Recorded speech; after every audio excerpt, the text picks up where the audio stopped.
maalinta 14aad ee dagaalka Mareykanka iyo Israel 28kii bishii hore ku qaadeen dalka Iran waxa uu muuqdaa inuu haatan guniya caar bixiyay halkii loo fadhiyay in gabagabadiisa loo dhawaado inkastoo ay gudaha Iran wali socdaan duqeymaha xoog leh ee dhinacyada huwanta ka imanaya haddana waxa moodaa in Iran saacadihii ugu dambeeyay lahayd gacanta sare ee gulufka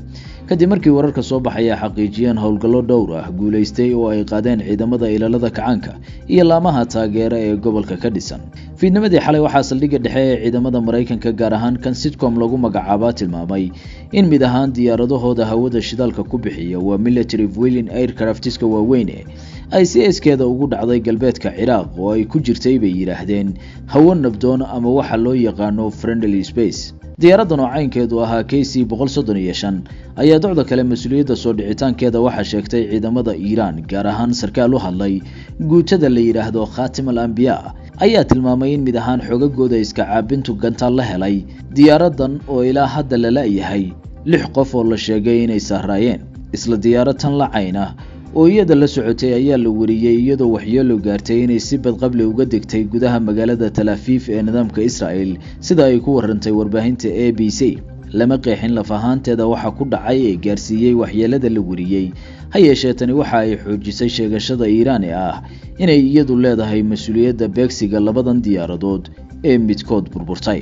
ma aha talaabo sahlan in Iran u suurto gasho beegsiga iyo waxyeelaynta tooska ah ee diyaaradaha muhiimka u ah howlgalka hawada ah ee Mareykanka iyo Israel ka wadaan gudaha dalkaas waxaana ay talaabadani ka dhignaan kartaa khatar cusub oo militariga Mareykanku ka wajahayaan xad haweedka Iran ee ay marar badan ku celceliyeen inay iyagu gacan ku hayntiisa la wareegeen markabka diyaaradaha dagaalka qaada Mareykanka ee USS Abraham Lincoln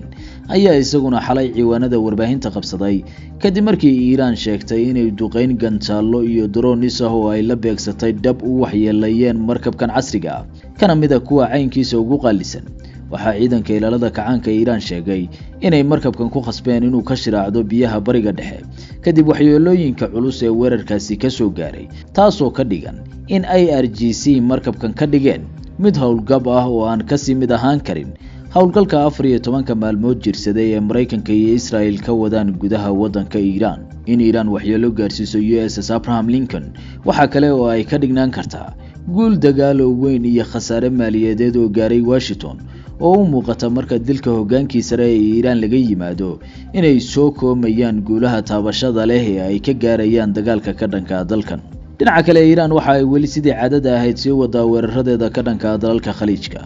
arurnimadii saaka waxa ay in ka badan 10 diyaaradood oo drones ku weerartay gudaha boqortooyada Sacuudiga hoyga safaaradaha caasimadda Riyadh ilaa qayb ahaan gobolada dalkan inkastoo wasaaradda difaaca boqortooyadu sheegtay inay qabatay inta badan diyaaradahan oo waxyeeladooda xakamaysay Dubayda Imaaraadka Carabta iyo gudaha dalka Cumaan ayaa sidoo kale laga soo wariyay waxyeelada droneska oo xitaa xoguhu qayb sheegeen in dhimasho ka dhalatay Israel dhaawac tobanaan ah oo gudaha nidaamkaas madaafiicda balastiga ah ee Iran ka geysteen ayaa xalay la tabiyay si taas la mid ah gudaha Lebanon gaar ahaan caasimadda Beirut ayaa nidaamka Israel ka geystay weeraro culus oo dad rayid u badan waxyeelo ka soo gaartay ugu dambeyn xoguhu waxa ay tilmaameen in saacadihii dhawaa ay dhab u korortay tirada dhaawaca iyo xitaa dhimashada askarta Mareykanka